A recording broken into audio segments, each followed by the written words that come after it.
It's time for Windows Weekly. Paul Thurrott and Mary Jo Foley are here. We have a great episode. Lots of stuff to talk about, including Windows 10. Mary Jo's in Barcelona for Tech Ed Europe. She's got all the details. And a little bit of a history lesson. We're going to talk about Cairo and Longhorn and how it led to what Paul Thurrott is calling the biggest innovation in Windows history. It's all coming up next on Windows Weekly. Netcasts you love. From people you trust. This is Twit. Bandwidth for Windows Weekly is provided by CacheFly at CacheFly.com. This is Windows Weekly, episode 386, recorded October 29th, 2014. Pom Pom Paul. Windows Weekly is brought to you by Citrix ShareFile. Enhance your workflow. Send files of almost any size easily and securely with Citrix ShareFile. Try ShareFile today for a 30-day free trial. Go to sharefile.com, click the microphone, and enter Windows. And by ZipRecruiter. ZipRecruiter makes hiring faster, easier, and cheaper. Post your job to 50-plus job boards with one click. Try ZipRecruiter with a free 4-day trial now at ZipRecruiter.com/Windows. That's ZipRecruiter.com/Windows. And by Braintree. If you're a developer or manager of a mobile app and searching for the right payments API, you got to check out the new One-Touch product by Braintree. The fastest, easiest, most secure way to pay in-app. To learn more and for your first $50,000 in transactions fee-free, go to BraintreePayments.com/twit. Time for Windows Weekly, the show that covers Windows Weekly. And there is, as Paul Thurrott noted, there are many things to talk about today. But let's start off first by saying hello to Paul Thurrott, birthday boy. He is 48. I think I'm officially at the point where I'm not necessarily celebrating this anymore. Yeah. No, wait till you're 57. Yeah. 60s. Knock, knock, knocking on heaven's door. Right. Happy birthday, Paul. You're celebrating. Thank you. Happy birthday. Yeah. And you know how Mary Jo celebrated? She went to Barcelona. I toast you from Barcelona, Paul Thurrott. I appreciate that. Not even with beer. No, with water. With water. Mary Jo Foley is at Tech Ed Barcelona and reporting there. It is a little bit later in the day there. I think it's 7:15 p.m. It is. Good to have you both. But it was fun just doing Call of Duty Weekly with Paul. But you know what? He did Enterprise. He did Codename. He did. And he even did. It was beer. very respectful. Wow. He did all the things. Not as well as Mary Jo Foley. No. He attempted. No one was claiming otherwise. Chat room is at great pains to make sure that I let you know that they say happy birthday, Paul. Thank you, sir. It's nice. What are you doing? Anything for your birthday? You. Me? Yeah. Oh, I am. No. Well, oddly enough, actually, Mary Jo will appreciate this. When we were out in D.C., Rodrigo Yep. just forgot her name, Gabriella, opened one of the shows, right? Mm-hmm. And I told my wife about this. I thought they were fantastic. They were.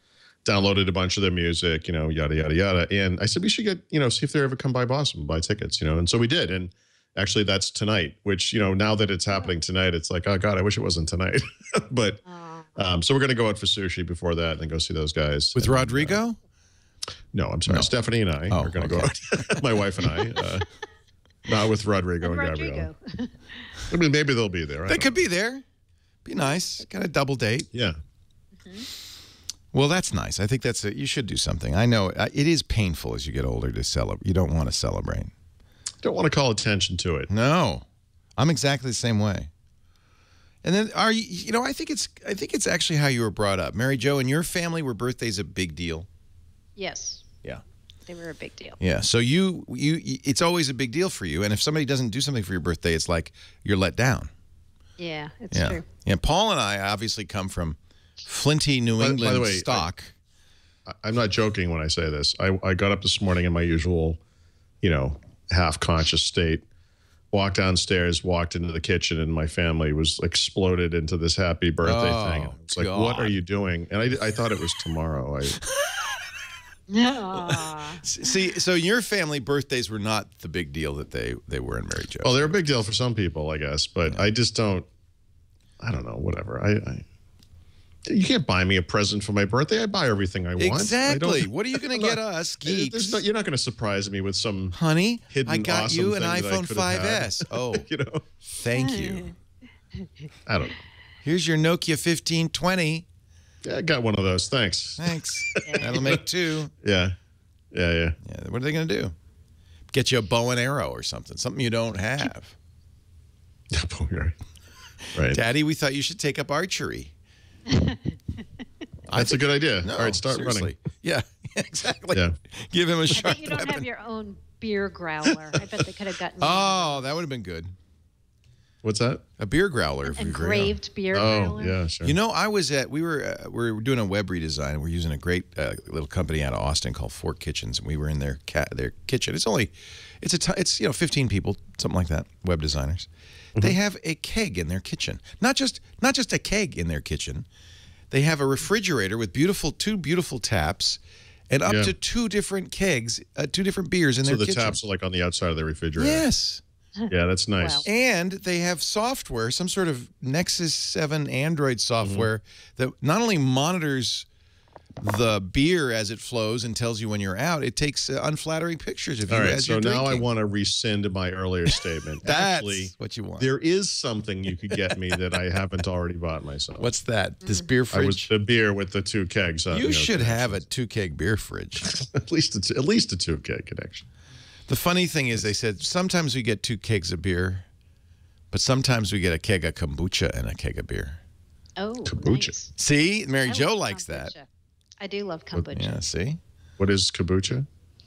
It's a fermented beverage that's very healthy, but it has a tiny bit of alcohol in it, maybe like under 1%. You don't and like it comes it, in Paul. fruit flavors. Are you playing a vuvuzela over there, Leo? What is that? Giants in the World Series!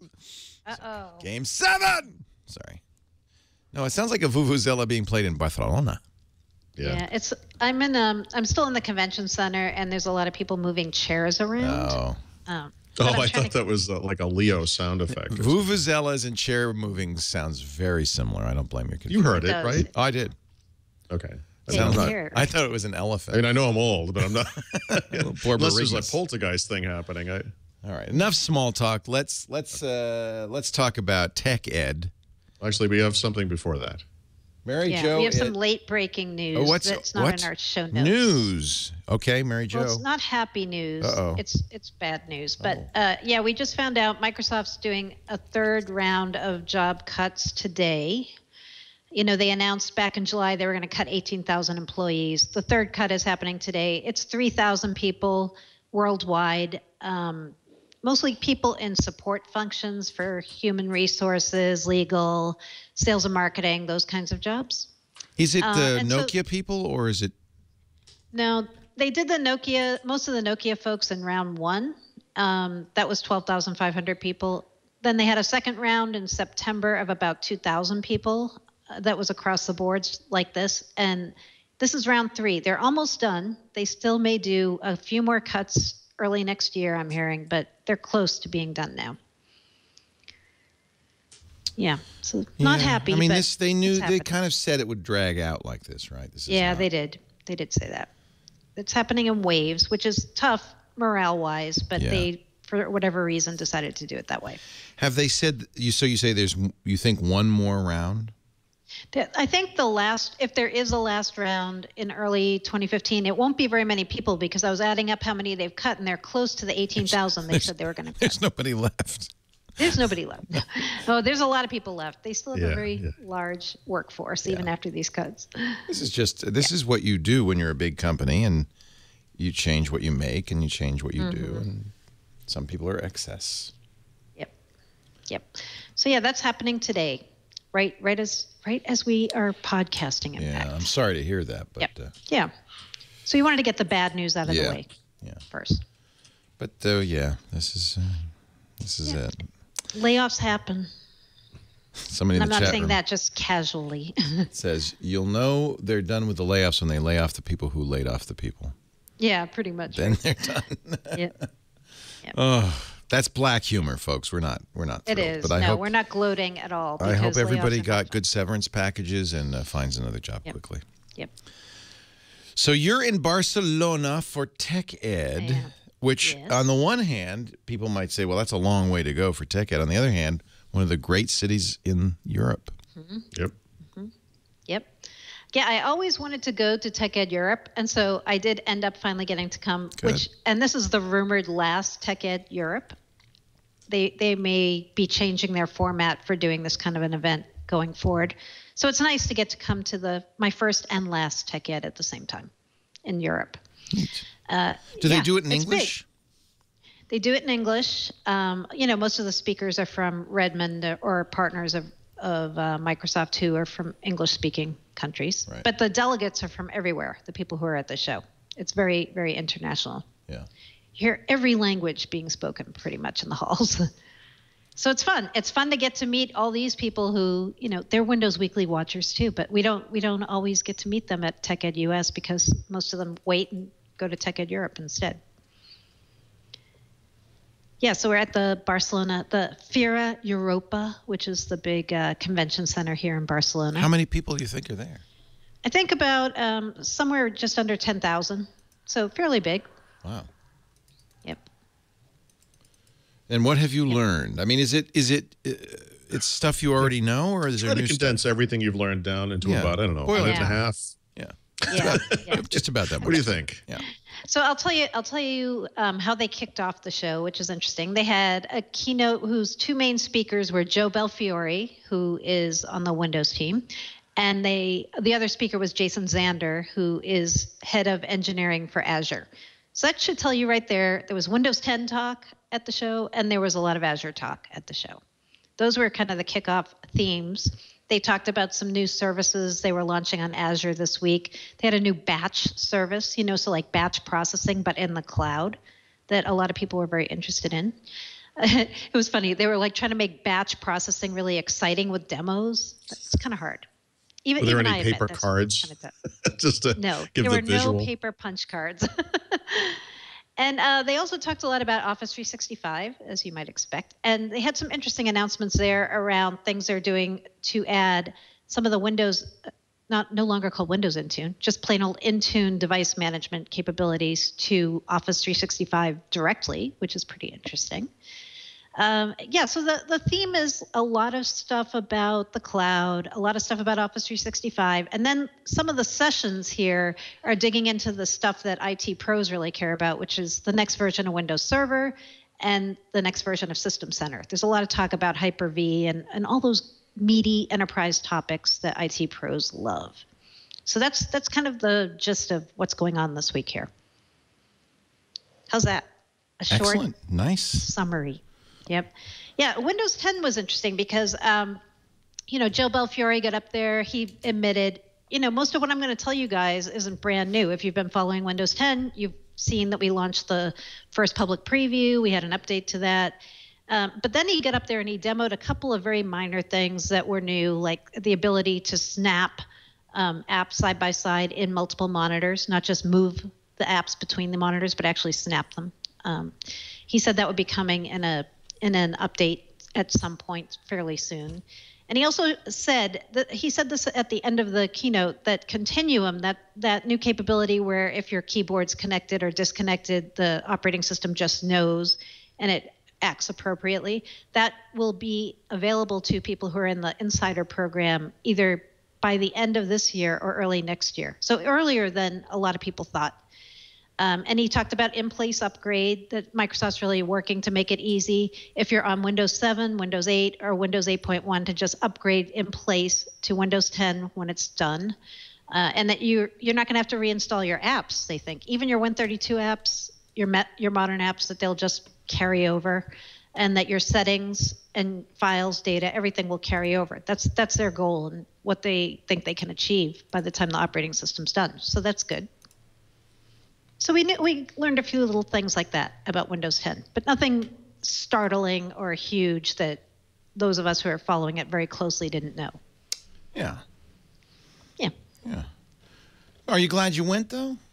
I am. I'm really glad I went. not just because it's Barcelona, but that aside, it's good to come here and hear what some of the other contingencies care about and what people are interested in and not. It feels like a much more skeptical audience at TechEd Europe. They only applauded once during the keynote.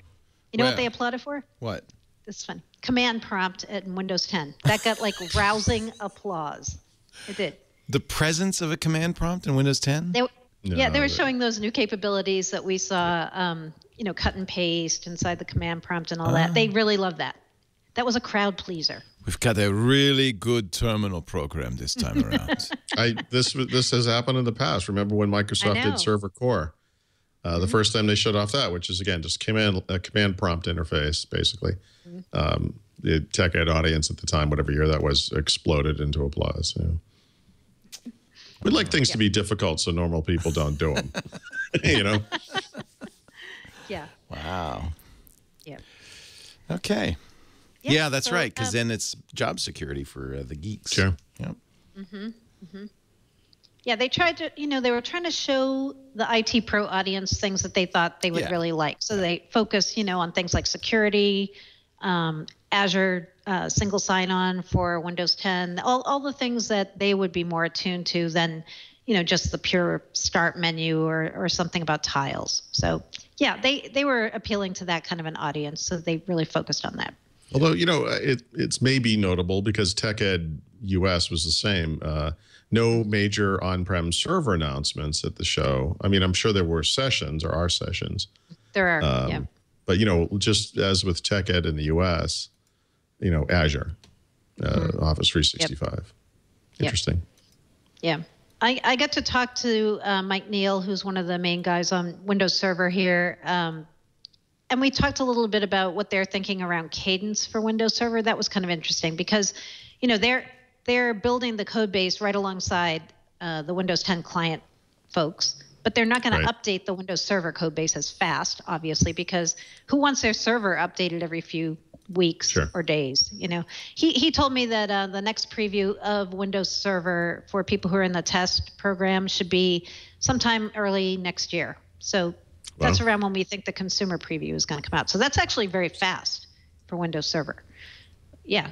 And he said, all the things that we've already heard about it, that a lot of new changes to Hyper-V, PowerShell, a lot of things around software-defined networking and all the goodness that those kind of folks would love. Things that'll make it cheaper to deploy server on commodity hardware. That's the big focus with this release. They're still not telling us the name of the next Windows Server. We're still calling it Windows Server Next. Huh. Yep. That's a good name. Let's hope that's not the name, but it won't be. Yeah. Yeah. So that was kind of where they were at with everything. I'm trying to think if there was any other really big things. They announced some new services around Internet of Things on Azure, a data factory service for people who want to combine different data sources like SQL Server on-prem and NoSQL and be able to use those things in tandem and come up with business insights quicker. So all these things, not Call of Duty, not any of the fun stuff. But however, I should point out, Paul did write an article that has his whole list of TechEd announcements. So if you want, just all the... And the important part of that article is that I have my own photo of Barcelona at the top of it. That's his photo, ladies and gentlemen. Nice work. Very good. Yeah. So one thing I forgot. Office 16. We found out what the release target dates are. That was actually kind of a big deal. That's the next version of Windows Client Office and also Office for the desktop. Also Office servers. We found out that's going to be in the second half of 2015, which is slightly later than we thought it was going to be coming. Although I'm betting like early second half, maybe even June or July. But that's the official word now, is Office 16 is around that time. June or July? My guess, June or July. They're saying second half of calendar 2015. Right. Yep. Second half could be December 31st. It could be. It could be. I don't want to bring anybody down. No. But you think Leo, early Office second is so awesome right now. I don't care. It is. I mean, okay, that is true. It's not like anybody's going, oh, I mean, God, they really need to if they just had that one thing in Word that would put it over the top, I could be the writer I always imagined. Yeah, no, it's true. It's more for them than it is for us, just to keep them busy. Yeah. Right. Give them something to do. Yeah, they need that. Busy. Okay, all right, okay. Well, thank you, Mary Jo, for the update. Although, by the way, actually, on a serious note, I will add, as far as Office updates go, Microsoft is switching to this model where we subscribe to Office through Office 365. And that one of the prime benefits of this is that you as an individual gets this as part of that subscription. You as a family member gets it as part of this subscription. You as a worker in most business plans get this.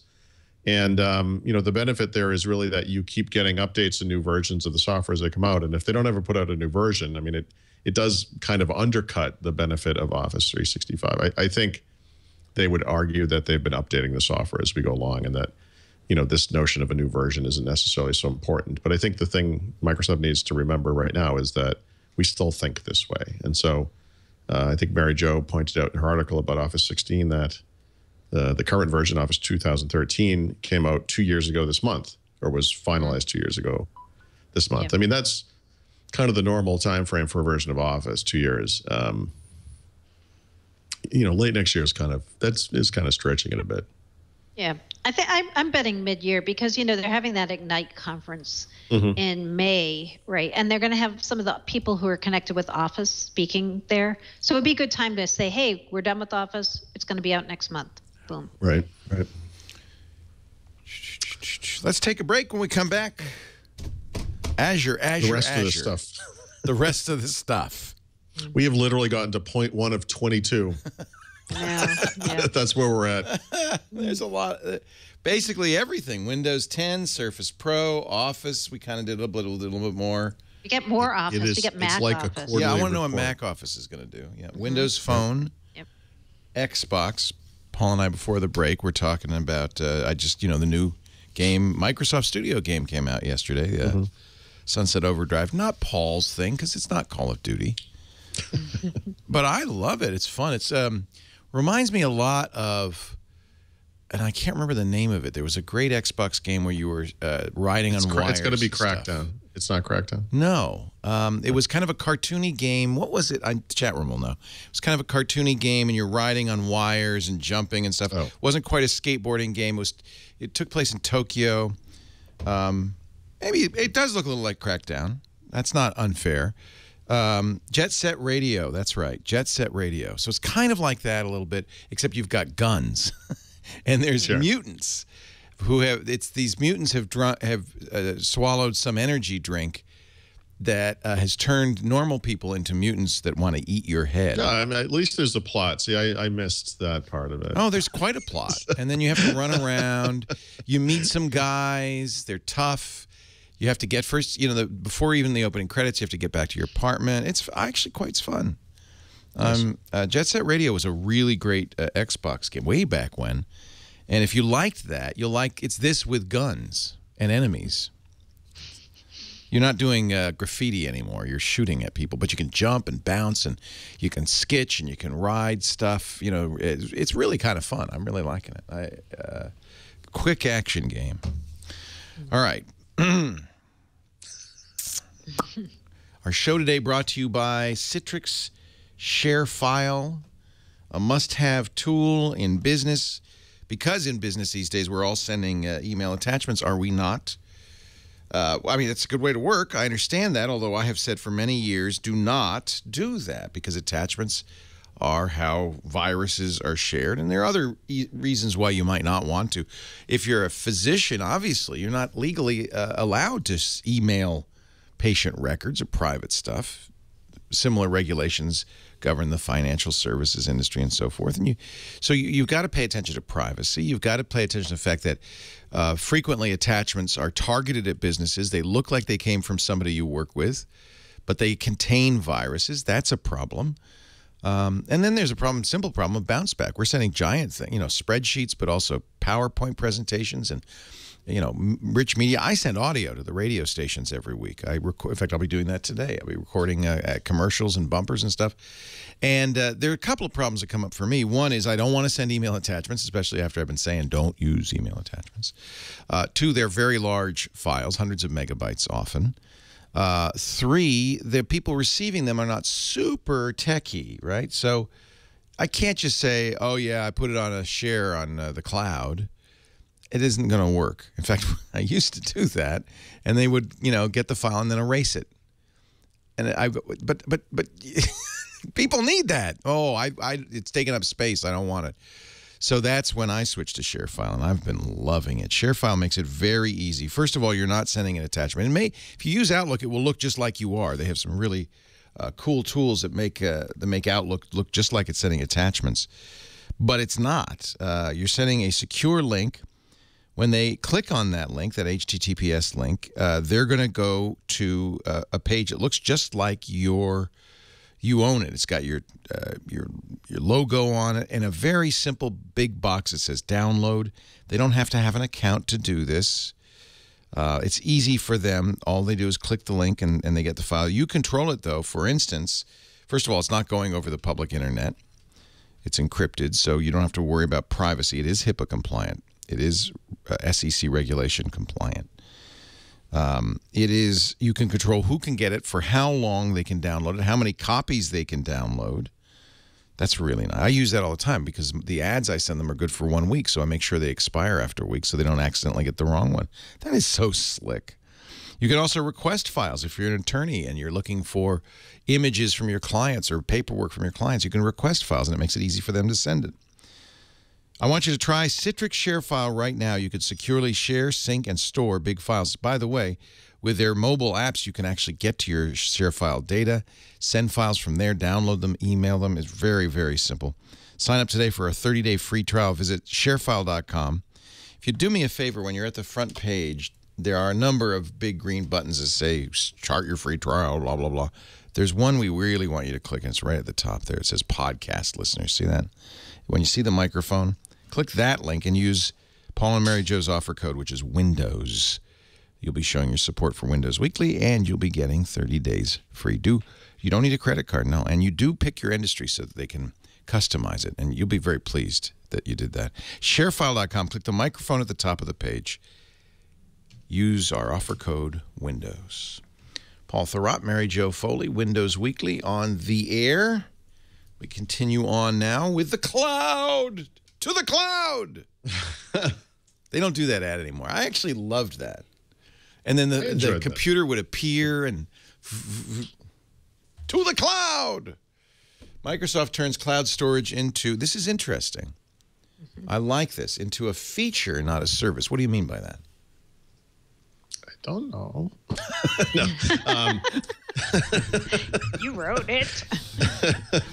If you don't know, Paul, I'm sure I don't. I mean, we're in trouble then. Uh-oh. No, obviously, services like Dropbox and Box, et cetera, have made cloud storage a service. Yeah. And that's a wonderful thing. Microsoft, by making cloud storage free, if you subscribe to Office 365, has made it a feature of another service. Yeah. And I like that for a number of reasons, because that service that you're paying for, Office, essentially, is something we sort of understand. It's like this traditional software that we used to buy. Unlimited? Unlimited. Whoa. Yeah, and this is everybody, by the way. It's individuals, families, I have educational unlimited. Institutions, businesses, whatever. Holy cow. Yeah, it's crazy. Yep. Not a terabyte, So as much as you need. Yeah. So as an individual, you could subscribe to Office 365 Personal, $69 a year. You can get it cheaper than that on sale or whatever. You can get it for free with a new computer. Unlimited storage. So do I have to do anything to get this? No. So it's rolling out over time. The consumer versions are going to get it first. They actually have a sign-up page if you want to be really first or whatever. Some people are reporting they already have seen their storage allotment go up to 10 terabytes. From one, which was the previous deal. I've not seen that personally, but, so I've started testing the limits of this. I think the limits of this are going to be partially Comcast and partially the fact that there are, in fact, some sort of throttling things going on with OneDrive. Microsoft doesn't really talk about this, but I was surprised of this last weekend when I was testing another cloud service and trying to move data between different services. And the report that came back basically said that due to OneDrive's, throttling or whatever, that this might take a little while. And so I just logged on to my OneDrive. It says it just got a lot bigger. You've got 15 gigabytes. Yeah, so that was before. The 15 gig was, I think, something they did as a September promotion around the iPhone, if I'm not mistaken. So that's but just it will be unlimited very soon. Yeah. Neato. That is really cool. I am happy now. I have more places to put pictures of our goofy staff and Halloween picture costumes and things like that. Yeah, no, it's unlimited. Crazy. Wow. I know, it's crazy. Just remember they were like doing all these kind of games and contests so you could get more storage. And it was like, oh, I get another 10 gigs. Woo. Now it's like suddenly like everything's free. Okay, you get it all. I have 1.12 terabytes available because of all of that. Sure. In fact, I think it was you who told me to sign up for something, and I got that extra terabyte. You add your camera roll to it on a device, you get 3 gigs right there. So I already have a terabyte. That seems like an awful lot. Yeah, the terabyte is from Office 365. Yeah. Wow. So I'm going to sign up. And just you get on the list. 1 terabyte. The interesting thing about a lot of people say 1 terabyte unlimited. What's the difference? Honestly, for me, and I would imagine for other people, 1 terabyte and unlimited is the difference between actually using it, because I have a home server in this case. Many people wouldn't have a home server, but you might have a PC that has most of the data on it. I have many terabytes of data on there. And one of the things I'm not interested in is doing that goofy thing where it's like I have a hunk of data, but I want to pick and choose like what data goes into this cloud service. No, I just want to put all of it there, Right. And 1 gigabyte is a lot, but it's not enough for me. Unlimited obviously is not for anybody, and that is the difference. That's me saying, well, now I can in fact literally put everything in there. Right. Obviously, if your local version of something goes south and you need to get it out of OneDrive, you're not going to be downloading terabytes of data anytime quickly. It's not really designed for that. But I think it's the point of this is to have a place that's safe from a company that you trust. It's not bobstorage.com or whatever. That can have this stuff. And I think we all have pragmatic needs to have duplicates and backups and things. And my stuff is already up in other cloud backup services as well. So no worries there. But I mean, this is, maybe me not having to have a local goofy amount of storage, which would be kind of advantageous. I mean, it's $60 or whatever a year. There's nobody is offering anything like this. It means, and you can do pretty much everything you would do with Dropbox or anything else with OneDrive. Yeah. And by the way, there are very specific things you can't do, and I would say in parentheses, that you can do with, say, Dropbox. Definitely. But the thing I would just point out to people, rather than focusing on very specific little things, because I really do think these things go away anyway, is that this has really changed the game in cloud storage, because there are only a handful of companies that can offer similar deals that make any amount of sense. Google is obviously one. And I would say Amazon is probably the other one. And then, of course, there are differences when you move between business and consumer. But, companies like Dropbox or Box or whatever, that's the service they're offering. For right now, for a very limited amount of time, all they can really do is say, well, it's compatible with certain applications. Well, we have Delta Sync. Well, we have this. Or we have the ability to show share documents that maybe OneDrive doesn't have on the client. Yada yada yada.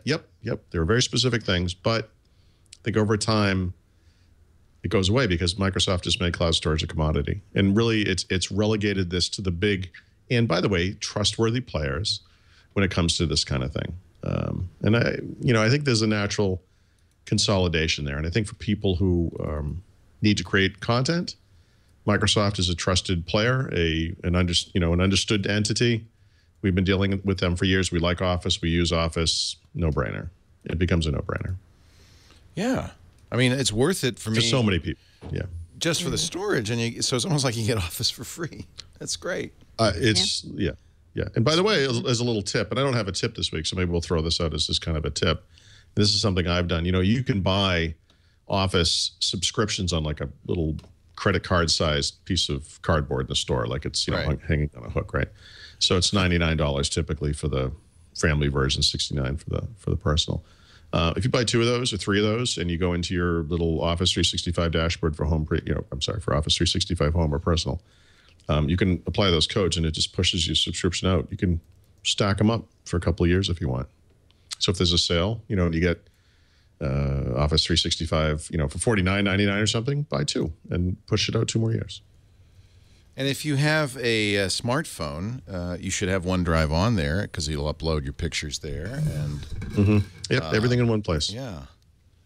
I mean, that's the one thing Dropbox maybe can keep Dropbox in business at this point. You got to wonder, is that a lot of apps use Dropbox as their cloud. But you know what, Leo, interestingly, the thing that's going to fix that, if you will, and maybe fix isn't the right term, change that is going to be something like what Apple just did in iOS 8. So, for example, Dropbox has an API, and so businesses use that. And so you, as an app writer, for some reason, want to store something in the cloud, and Dropbox is a free API. It's easy.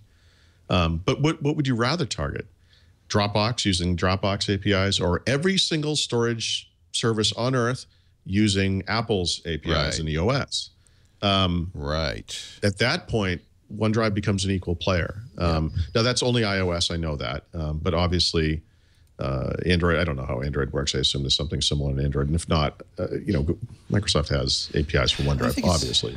I think it's often hardwired into the app, but I don't know if that means that there isn't an OS-wide system for it. Right, but I guess what I'm saying is, as an app developer, you have a choice. You could say, well, we No, need storage but for as some long reason. as there's an operating system hook for it, I don't know. Yeah. I don't know how it works elsewhere. I guess what I'm saying there is is an simply, iPhone, obviously, OneDrive is part of the Microsoft system. Thanks to iOS 8, OneDrive is now part of the iOS ecosystem, and presumably the Mac ecosystem. I'm not sure how that works. Android, I don't know off the top of my head, but I would imagine it's just as easy to use OneDrive there as well. So I think this is, again, it's not going to happen overnight, but a lot of those apps that are using Dropbox explicitly today would be smart, if they're not already doing it, looking at OneDrive and looking at these more general ways of doing it as well. That is really amazing. And, in a way, first of all, cost Microsoft nothing, probably. Yeah. Right? Well, we're going to find out, Leo, because I'm going to pump about 37 terabytes worth of shit. But you're unusual. I think the truth is most people, it's maybe 100 gigabytes. Remember that this is online, so somebody has to upload it. Uploading more than a terabyte takes months. Uploading a terabyte is going to take forever, and so I'm going to find out. This is I would guess this is one of those things that sounds phenomenal, and there's really no reason that Amazon and Google and Dropbox shouldn't do the same, and I bet you they do. And this makes this is rocket fuel for cloud. Yeah, I'm curious to see how. I mean, I would expect a Google announcement to be imminent. That they're doing the same thing. Yeah, for Google Apps. Still tough to compete. Well, you've seen this already. They're very aware. I mean, the prices, Google dropped the prices, everybody else dropped the price. I mean, except Dropbox. I think you're right. The one that gets squeezed is Dropbox because they don't have anywhere to turn. There's no other revenue source. This is what they do. Well, they have a mailbox app. I'm sure that's going gangbusters. The point is, this is not. I should make fun of Dropbox. I mean, obviously, they're an innovative company. They've done a lot of really good things, but unfortunately, for a company like that, it's the sleeping giant thing again. I mean, Dropbox, it's not like they didn't know Google existed or Amazon existed or Microsoft existed. I mean, they know what they were getting into. And I have to think they can never be cheaper than Amazon. They get their stuff from Amazon. So, so it's their... Maybe that's how they do it. I think they're using Amazon. Amazon will go unlimited, and then they can say, we did it. We did it. Yeah, we'll see. Well, AWS will never be unlimited. No. So there's the rub. Right. Then the U.S. government will just sign up for the unlimited plan and start dumping everything into it. Yeah. Wow. Very interesting. Very interesting. I like it. Yep. I mean, it's good for consumers. That's the bottom line. Yep. And All right, so now we're an hour into the show. We've gotten to the top 2 items. Oh, come on now. Come on. We're going to whip through these next This next one is so small, there's not much to talk about. Windows 10. Yeah, we're done. Okay, thank you very much. No. Oh, boy. The most audacious release in the history of a platform, says Some guy named Thurrott. Says perennial Microsoft cheerleader Paul Thurrott. So, okay. Why would I say such a thing? Why would you say such a thing? Because I've been around a while, Leo. You've seen it all, my friend. You've seen it all. I mean, I kind of have seen it all. And people will always point to things. Windows 95 is an obvious one. Windows NT, huge one. Windows XP, where they combine consumer and business into one platform. Very big things. And then, of course, there'll be the people that point at Longhorn, which never happened, which is, I would say, the shuttle disaster of Windows or whatever. It was the worst thing that ever happened. The reason that Windows 10 is such a big deal is literally because of this thing they've been saying all along, where I've been kind of shaking my head saying this isn't a big deal, but it actually really is. It's that they're bringing together essentially a single platform across such a wide range of devices. Imagine if Longhorn had really happened. If Microsoft actually took that PowerPoint presentation that was complete baloney and turned it into an actual living, breathing, working operating system. Compared to what they're doing in Windows 10, that would have been nothing, because that operating system only targeted old-fashioned traditional computers. The potential exposure to customers and device types was fairly minimal by the standards of today. Windows 10 targets everything from Internet of Things, like little sensor-type devices, little nanobot-type things, through all the small screen devices, phones and phablets and small tablets and big tablets and 2-in-1s and laptops and ultrabooks and blah, blah, blah, all the way up to, PPI type things. It's like the full stack. And their universal apps thing it's not complete baloney. I get that it's, a step down a road toward a developer being able to target all of these things in one whack. But we don't know the full story there yet. And what I'm being told is that this is, in fact, a much bigger jump in that direction than maybe we've been led to believe. This is clearly the biggest deal in the history of Windows. Clearly. Wow. And you can't, it's really not even a debate. Wow, I was right. You agree, Mary Jo? I'm not as convinced. I don't think. I said it's not even a debate. It's not even. It's true. Mary Jo, it's like you're not paying attention. I'm tweeting it right now. It's got to be true. No, the part I think, when I think about Windows 10 that I think is really big is the change, well, two changes. The change in the way Microsoft's doing the rollout itself and releasing to customers these incremental updates on a regular basis, and they're going to let people test different features at the same time through flighting. I think that's really a big deal, and the part that we don't know a whole lot about yet. And then the fact that they actually are taking user feedback into account in what seems to be a real way. Now, so far, we haven't seen them change any features of Windows 10 because of the user feedback. That's true. But I think if and when they do, that will be a big deal. And also the fact that they're even in the forums talking to people instead of just writing 3,000-word blog posts and saying, hey, this is the way it is. That's a big deal.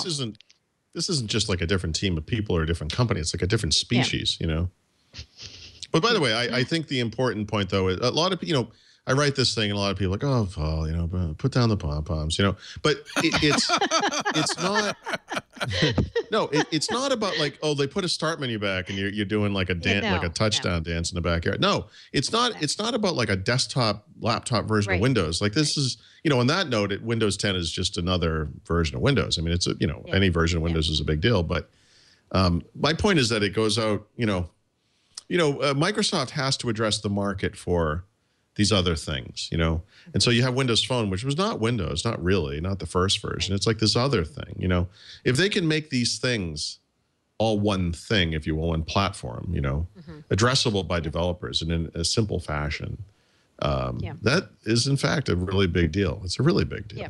No, it is. And they are going to get quite a ways along that path with Windows 10. Like the Common App Store, we weren't sure that was going to make it into Windows 10, but they actually are going to have one app store by the time this thing is out. Windows Phone, Windows, and probably Xbox too will all have a common store by the time Windows 10 comes out. That is a bigger deal than a lot of people give credit for. And we also do believe that they're going to let developers put Win32 apps in the store and not just links to the apps, but the actual apps. That is happening. Yeah. It is for sure. Yep. We knew it in that blog post that got pulled, but we haven't seen that yet, right? I mean, because we haven't seen the new store yet. Yep. So I think it's the goal and hopefully the plan. So yeah, there is a lot of stuff that they're doing very differently under the covers. Kind of not the stuff that's so much UI specific, but all those things like allowing people to log in through Azure Active Directory instead of having a Microsoft account. They confirmed this week, by the way, at TechEd that is in fact happening. And those kind of things make a big difference to a lot of folks who didn't really want to go the Microsoft account route or wanted to do something through Azure Active Directory in a more centralized single sign-on fashion. So there's a lot of goodness under the covers. It's fairly amazing, and I think the reason to use the word audacious is because it's a moonshot. Taking Windows 8 and fixing it is great and the right thing to do, and it's customer centric and it's all that wonderful stuff. But it's this other stuff in the background that under the covers, the sort of broad support for all these different platforms is what makes it, so much bigger than that, and such a big deal. And, I write about this stuff for a living, so I'm going to write an article about a start menu. I'm sorry. I just, this is part of my life. It just is. But I think there are more profound things going on here than, the command line just got cut and paste with Control V. Like, that's neat. That's fun. It's a single little thing. But I can't believe it didn't have it, frankly. There's this big thing happening. That's a much bigger deal. We get distracted by the UI stuff. Now, it's easy. A couple of questions I have for you. This big thing, primarily of interest to enterprise, though, right? Well, no, I mean, I have not necessarily. So the Microsoft stuff I use is Xbox, and then Office, and I guess OneDrive is going to be a bigger part of my life, but I don't use Windows really. Is this for me too? Yeah, I mean, the point is that Windows is underlying all of the platform work that Microsoft is doing. So even you as an Xbox user will be running Windows 10. You'll be running a Metro, you're not going to call it Metro, but a Metro type, Metro 2.0, whatever you want to call it, type user experience. That OneDrive stuff, better integration into Xbox One would be wonderful, wouldn't it? So now that you've put up all your photos and videos and whatever, you can access that stuff from your Xbox One. I mean, these underlying platform changes will benefit everybody. I mean, they ultimately benefit people that aren't even using Windows because they'll appear in Microsoft's mobile apps and services on other platforms as well. But as far as the who benefits from this one Windows thing, obviously enterprise, yes, but also developers. You give them a much larger target audience with one, trajectory. In other words, they're not just. It's not. We have Xbox over here. Please write for Xbox. We have Windows over here. Please write for Windows. We have Windows Server over here. Please do that too.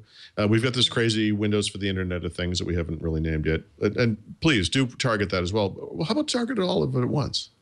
That's when the developers say, "Oh, okay, yes, now that makes sense."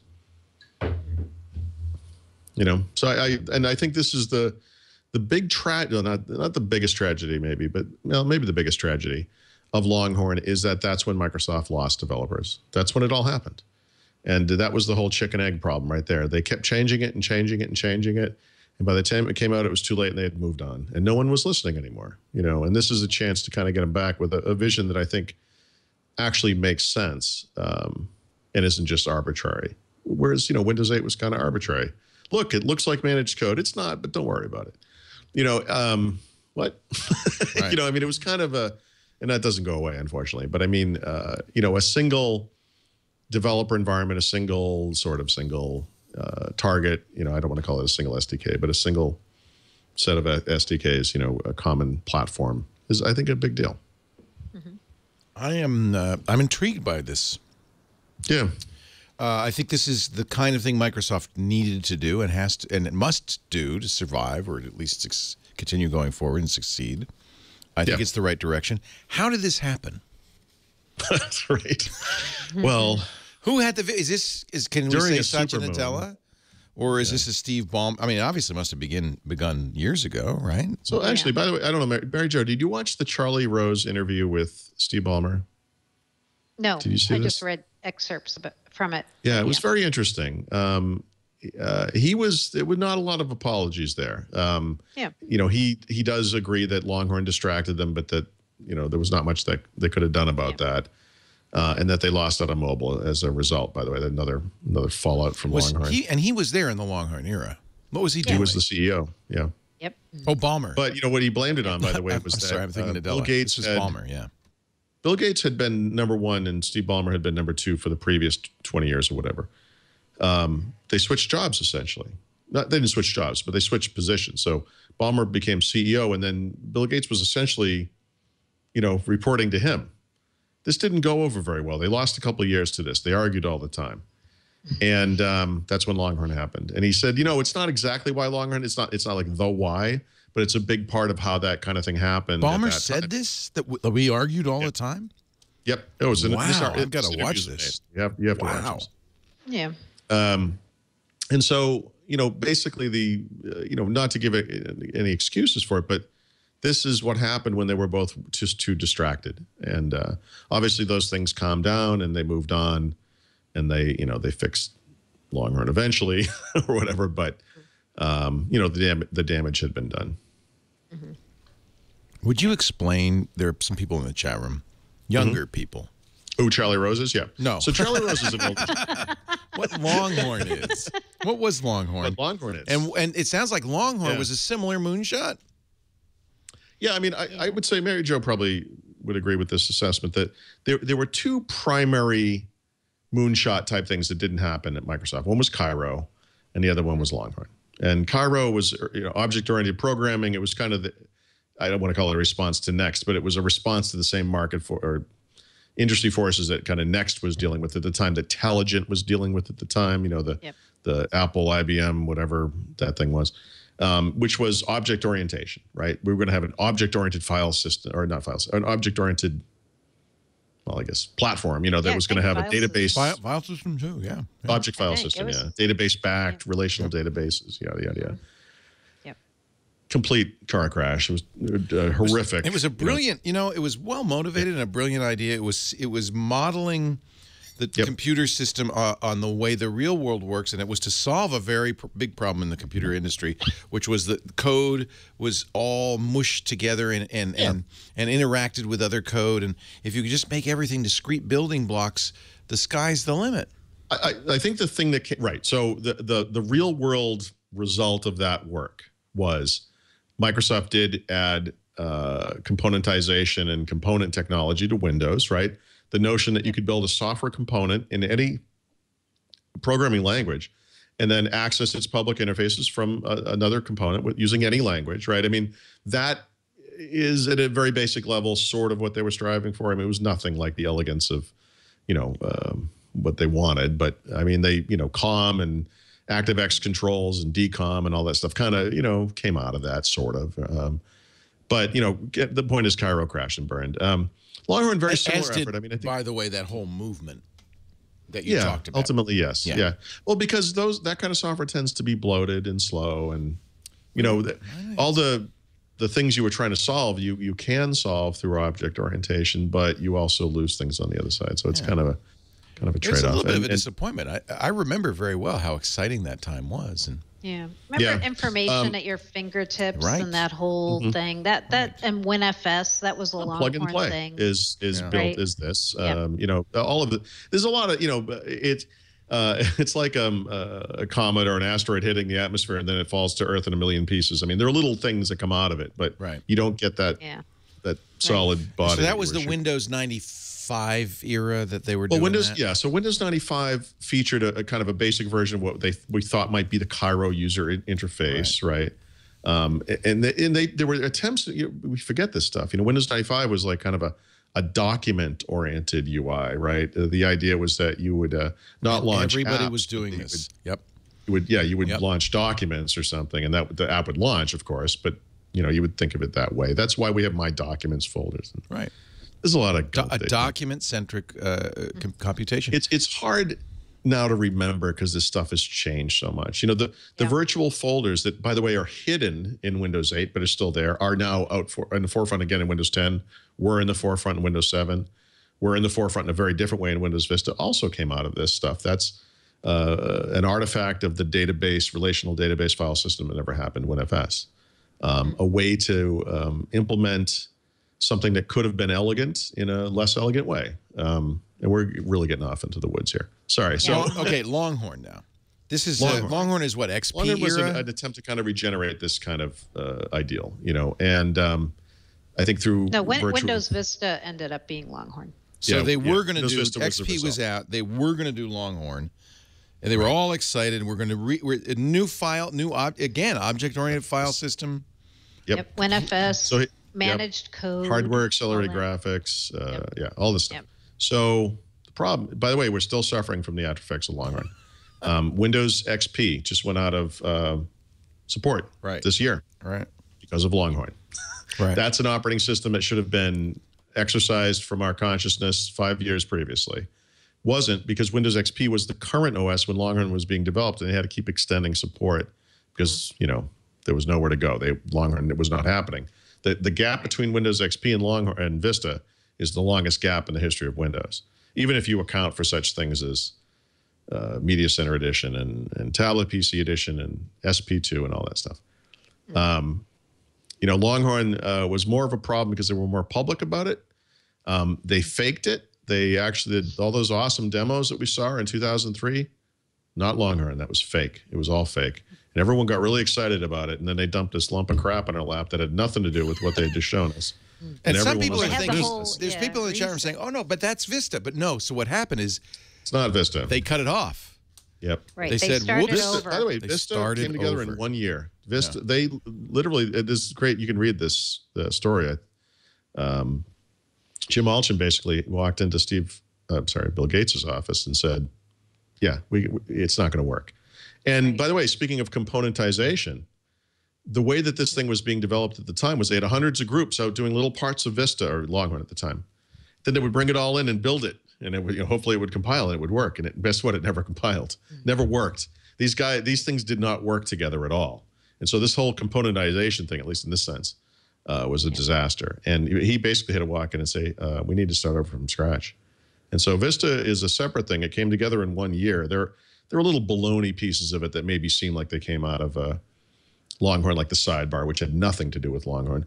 And there were little vestigial pieces that literally did come out of Longhorn, that like the virtual folder type stuff, minus the database.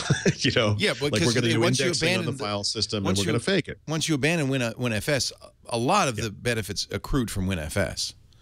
Well, but anyone can do this today. You can have files on your computer. You can hit the start button and you can start typing the name of a file. Like maybe you know the name of a file. There's some content. That thing will come up pretty quickly. And the reason that thing comes up pretty quickly in Start Search is because of indexing. They index the file system. It happens in the background. It's why your hard drive sometimes runs when you're not doing anything, and people are, so suspicious of that. The original goal for that kind of thing was for that to be a database query, and that it would happen instantaneously because the database would be indexed, right? That's how databases work. But it was going to be a more sophisticated technology. So we got what we were looking for in that sense, in that one feature, but just not the elegant way that we wanted it to be. Yeah. Does that make any sense? Yeah, no.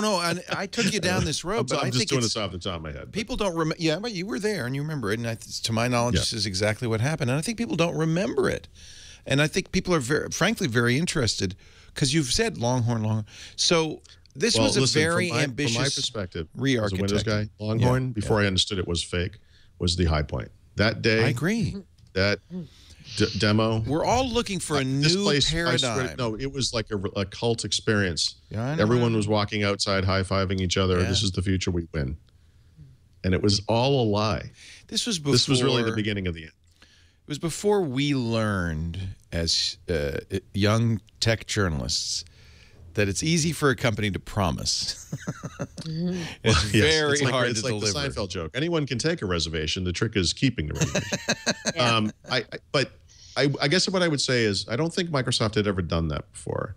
I think for their part, they were excited about the possibility of the future. They wanted to get people excited about it. They thought they were going to be able to do it. Remember, they had never failed at anything, not really.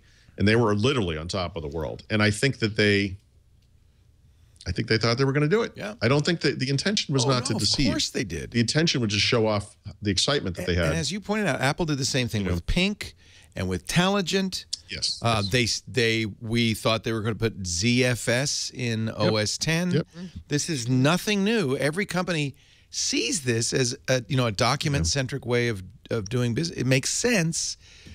Apparently harder to do than we realized or something. So fast forward, we can thank you for that detour. Right. So who do we credit? Who do we blame? I was going to say blame. Who do we credit this Windows 10 reimagining? It's not Sanofsky, or is it? Well, it depends. There's different theories about this. Some people actually think that this was the plan all along, even when Sanofsky was doing Windows 8, that the plan was ultimately to bring all these things together, and he just never was there to realize it. Other people don't believe that, and they think, he was kind of protecting his own fiefdom, and he didn't really want to work with the Windows Phone team and the Xbox team, and so it couldn't have happened while he was there. And once he left, Terry Myerson and Steve Ballmer said, you know what, let's bring it all together, the whole one Microsoft thing. So it depends whose rendition of this you believe. But even before I sort of used the word audacious to describe Windows 10, I sort of came to the realization that Windows 10, just as the desktop, the PC OS, was kind of a big deal because Windows 8 was so divisive and everyone hated it so much that I didn't understand how you could make a single thing that would satisfy everybody, in this case on the PC space. Desktop users, laptop users, Ultrabook users with touch, 2-in-1 users, tablet users. Like, how can you make one system that works well for everybody? But then you see the preview and you realize, wow, this is going to work. Like, they're going to do this. And that's good. That itself is good just within the context of like a Windows release. And I think we have to credit, I would say, Terry Myerson and Joe Belfiore and those guys, right? Don't we? I mean, because they took something that was such a turd and they turned it into something that everybody wants, regardless of what system you're using. Well, right? we may never know. I know. It's a silly question, probably, but it's worth understanding. I think it's worth saying that I think the seeds for this had to be planted while Steve Ballmer was still there, because this couldn't have just sprung up out of nowhere, right? I mean, I don't think Satya Nadella came in February and said, guys, everybody work as a team and let's make one operating system. Right. Yeah. It didn't happen like that. Maybe you credit the board with putting a man who supported this vision in place and could lead it. I don't know. Maybe there's something there. Steve Ballmer explicitly said something I've always thought, and I think we've talked about this, that devices and services, and then you make the leap to mobile first, cloud first. Those are two phrases describing exactly the same thing, and that's what he said. He said everyone's talking, mobile first, cloud first. He says, guys, I was there about 18 months earlier with devices and services, but they have to rename it because now you've got this new team in town, and they want to give all the credit to the new guy, which is understandable and fine. But I think he's right. I mean, a lot of this work ultimately does have to be credited back to him, in the same way that some of the problems Microsoft had over the previous decade have to also be credited to him. Yep. Yeah. Well, that was a long and winding history. So now we've gotten through 3 of the 22 things. I'm sorry, I did distract you, but I think it's fascinating, it's, and it's important to understand the history, where it came from, and it is pitfalls too, right? I mean, because it's not an easy thing to do. It's not all cream and strawberries, Leo. Oh yes, it is. Oh yes, it is. I'm going to take a little break. We'll come back. Surface Pro 3, Office, Windows Phone, and Xbox all still on the agenda, and that's before we get to the back of the book. Our show today brought to you by our great friends at ZipRecruiter, a great way to hire your next employee. If you are a small business person, yay hi. If you're in HR, you ought to know about ZipRecruiter, because I think you already see the problem that ZipRecruiter solves. There are lots of job boards out there, but which job board is the right one for the position you need to fill? Where are the candidates you want hiding? ZipRecruiter solves this by posting to 50-plus job boards with a single click of the mouse. So your post gets there easily and quickly. And by the way, that includes social networks like Facebook and Twitter, Craigslist. It is really amazing. You post once, distribute everywhere, post to all the job boards so you make sure your posting is read by all the best candidates. Social recruiting, too, as I mentioned, LinkedIn and Google+, as well as Facebook and Twitter. And then the beautiful part of this is not only are you no longer going to get phone calls to your desk, emails flooding your inbox. I'll take a job. This all goes through ZipRecruiter. You'll find candidates in any city or industry nationwide. You post once and watch the qualified candidates roll in to ZipRecruiter's easy-to-use interface. It makes it simple to quickly screen candidates, to rate them, and to hire the right person fast. You'll even get pages that you can use on your website as a careers page, job page. It's for informational purposes. I mean, it just really streamlines this whole process. That's probably why more than 250,000 businesses have used ZipRecruiters, including us. We've been very happy with ZipRecruiter. We've arranged a 4-day trial for you if you use the offer. Well, just use the website. I don't know if you have to use an offer code. Just go to ZipRecruiter.com/Windows. I think it's all there. ZipRecruiter.com/Windows. And 4 days free for you, which is, the way this works, probably enough to hire that person. Certainly get a leg up on it. ZipRecruiter.com/Windows. Try it today. We used it. We were very happy with it. I know you will be too. Paul Thurrott, Mary Jo Foley, Windows Weekly on the air. Item number 4. as we creep through the agenda. No, this is it's always like this. It accelerates towards the end, especially when we get as we see the beer, at the finish line, comet hitting the Earth's atmosphere. Surface Pro 3. You guys both own them. I do not. Oh, you didn't? I thought. Oh, you got it. I have to give mine back. I only took it as a loaner. So you're still with the Asus S7, Acer S7. Yep. Yep. Did you put Windows 10 on that? No. No. Nope. Somebody in the chat room was saying that he had problems on his with Windows 10. I know. Yep. Somebody said they bricked theirs putting the preview on it. So maybe not a good idea. You should try it just to see what happens. Yeah, let's see. Let's do it now. What could possibly go? What could go wrong? Did Microsoft fix the Wi-Fi problems? I'm curious. I think we're all curious. Yeah, we are. No one knows. Curious. Yeah. No, I mean, really, because they've said at least twice before that they had. I have not heard, actually. I mean, I installed it, but... Have you heard anything from anyone about this update? I heard people installed it, and I haven't heard anybody say if it actually fixed it. This will be their fourth or fifth time, right? I bet they fixed it because we would have heard. Yeah, this is the typical reaction, right? Complaining all summer long, and then they fixed it, and it's like crickets chirping. Yeah. True. I hope they fixed it.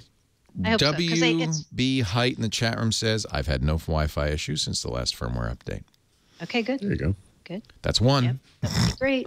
There's one. It's fixed. WB Height, did you have them before? Because not everybody had the Wi-Fi problem. Yep. Well, I think you're right, Paul. I think the absence of anything is probably an indicator. Yeah, these people are not quiet, I can tell you that. Plus, you talked last week about what was it, a $200 tablet running Windows 8? What is it, the Stream? A 2-in-1. This was it was a 2-in-1. Convertible. Yeah, this is the one that goes back to the WPC, right? That Kevin Turner held up and said, this holiday season, we're going to have a $200 laptop. Yikes. And you can buy it now. Yours so comes tomorrow. Yeah. Or day after tomorrow. Yeah. Now, the one I'm actually more personally interested in is the 13-inch version. Obviously, an 11-inch laptop is not of much interest to a guy my size. I could use this thing like a Kleenex or something. But I mean, I'm curious to see how it performs, and if it works out, I'll give it to my daughter or whatever. But it's cute. It's an attractive looking machine. I don't know what the build materials are like. I've not seen one in person yet. I'm very curious about that. I think it is actually made of tissue paper. Yes. But by the way, this thing comes with two things that make it even further interesting, which is a $69 value in a year of Office 365 Personal, and then a $25 Windows Store gift card. So really, it's free. It's like $110 after. Does this Office version come with unlimited storage? Yes. It's crazy. Yep. I know. I don't know. What would on Dropbox $200 gets you what, a terabyte? I think Microsoft is a pyramid scheme now or something. I don't know what's going on here. It's very strange. You know what? This is the way they try to convince more people to use their platform, right? Hey, I can get Office for free, so why not use it? I'm only going to pay for this $200 tablet PC. I'm going to get Office. I'm going to get OneDrive. I'm going to get all these things. So why not? It's free. And it's if basically the free. comparable machine is a Chromebook that has to be online to do a bunch of stuff, not everything, but a bunch of stuff, and fairly lackluster online Office apps compared to like real Office, I mean, again, it's not a complete no-brainer, but it's hitting as close to that territory as you can get. A year of Dropbox, a terabyte of Dropbox is $10 a month, $120. Yeah. Unlimited. Plus, so basically, Office. what you're doing here is paying $110 to get a free laptop or whatever. Yeah, I mean, pretty much, right? Or however you want to. It's a pretty good deal. $90 for a free laptop. Yep. Wow. So if you were going to get Office, it might be worth getting this laptop. Now, I should say, and by the way, we have, I think the big brother of this laptop, I think Patrick Delahanty bought it and is very unhappy with it. So, oh, really? Yeah, but so if it's a pain in the butt, that costs more than $200. You've got kids, right? I don't know what your kids are like, but my kids are like the monkey exhibit at the zoo. They basically are throwing feces at each other and jumping up on the cages and everything. And so you're going to give them a $1,000 MacBook Air, you're going to give them a Chromebook, or you're going to give them a Windows laptop. And if the Chromebook and the Windows laptop are the same price, now we have an interesting conversation, because if the kid breaks this, who cares? Right. Patrick, I think Patrick's listening. What is the HP, that red HP you have, so we can warn people away from it? Must be a 14, like a. Yeah, no, it's not that small. It's not 11 for sure. I don't think they're selling the 13, but they are selling a 14. Yeah. Which I want to say is $299. Yeah, it wasn't as inexpensive. I think it's Chromebook specs basically, but running Windows. It's like a. I think that's exactly. I think they even call it the same thing. I think it's called a Stream 14. Okay, so Stream is the new name. I think this is 360. It's a 360. Pavilion 360. Oh, so this is more like a real laptop, but you actually actively hate it. How much was it? He says, "Oh yeah." How much was it? $200. It was cheap. Oh wow! But the point being, you can spend a couple $100 on something. It doesn't mean that you love it, even though. What are the expectations? Oh, and this also, he's pointing out this does this. I hope it does, because I just did. Oh, okay. So yeah, this thing I'm talking about doesn't even do that. And it has Beats audio. So now how much would you pay? What have I done? It's not awful. The problem is you kind of duty bound to use something when you spend even $200 for it, and you could have more than $200 of spilkus out of it. Right. Right. So. Right. Sometimes it's a false economy. But Paul is getting one on Friday. We will watch. Leo, I'm switching everything over to this machine. I don't care how. We'll see how it goes. But if you think about going back to the whole storage thing again, if you think about what makes somebody loyal to a platform, right? You buy this $200 laptop, you're probably not going to keep it around, or if you're not really going to like it. But if all your stuff is stored in Microsoft's cloud, you're going to get something else that lets you access that, whatever device. By the way, maybe right? next time you won't be such a cheapskate and you'll spend $400 and get a decent. That's what Microsoft's thinking, right? Yeah. Right. They're thinking, what makes it sticky? Their services make it stickier than the operating system, right? It's almost like lock-in is what makes it sticky. Your data is in their cloud. That's pretty sticky. It is. All it's going to take is that one upload for you to understand how painful this is. And that was the idea behind Nokia X, wasn't it? It was like, we don't care if you use Android. Get them in. Yeah. Just get them in the door. Give them an offer they can't refuse. Mm-hmm. Yep. Okay.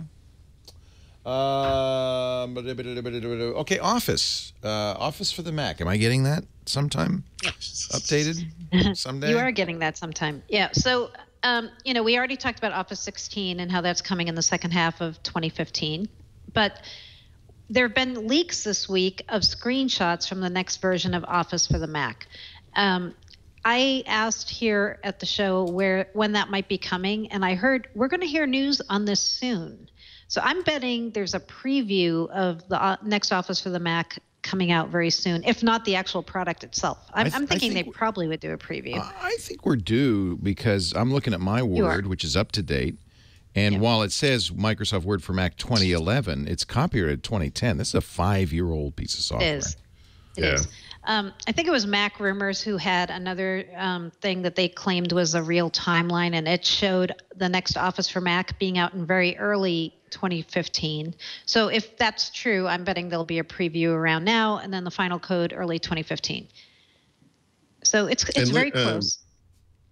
Leo, you're using the OneNote for Mac? Yeah, and that was just updated. Yeah, but if you look at that app, what you'll see is the more modern ribbon-style UI. And if you compare the ribbon in that app to like the ribbon in Word 2011, it's night and day. And that one looks just like a Windows ribbon. Right. And the leak shots that Mary Jo's talking about, which I think was for Outlook, look like this. So I think this is your preview of what the new Office will look like. This really kind of modern, attractive thing, and not that broken thing you're using, unfortunately. It's not that. I mean, look, it's not that broken. No, it really is, Leo. It's terrible. I mean, I just, I feel like, I mean, it does everything I want it to Leo, do. there were like 14 different kinds of toolbars in that application. It's, I don't know what they're doing. Like, yeah, it's pretty bad. Look at it. There's a toolbar on the top, then there's tabs, and then there's more toolbars. Yeah. I mean, what's going on here? It's a little overwhelming. You're right. Yeah, it's crazy. Yeah. Plus, it's got that kind of it. gel UI. Like, this is like what Aqua looked like in 2002 or something. Like, right. I mean, I'm on Yosemite here, and so these buttons are flat. That's the flat Yosemite look, and then we come down here, and I've got these like gel things. Gradients. Like, it's like the scroll bars are full of liquid. Right. It's really weird. Oh well. Yeah. The other thing. Now you're making Office me for unhappy. Mac, no. You're gonna love it, my Leo. job. And if you don't, you can give them user feedback. I'll give them user feedback. No, and so say again when it's coming out next year. Yeah, we think the latest rumor is early 2015, and a preview or at least information about what to expect very soon. Like I'm thinking maybe even next week. It's imminent that we're going to find out more. Good. The other one that's really close, and I bet this is going to be very early November, is the Office for Android tablet release. That's very, very close too. I'm thinking the rumor's been before the end of the year. I think that could be next week or right around then. See, it's funny because I started the show saying, well, I don't really use Windows. I use Xbox. I use Mac Office. I use Office on the iPad. I will use Office on Android. You use a lot of Microsoft. I just put OneDrive on everything because it's free, unlimited. Holy cow. I guess I do. And that's the point, right? Right. Windows everywhere, or Microsoft everywhere. Oh, here's a quick update on the Surface 3 Wi-Fi thing. People who are using it with Hyper-V enabled say they're still having issues, even after the fix.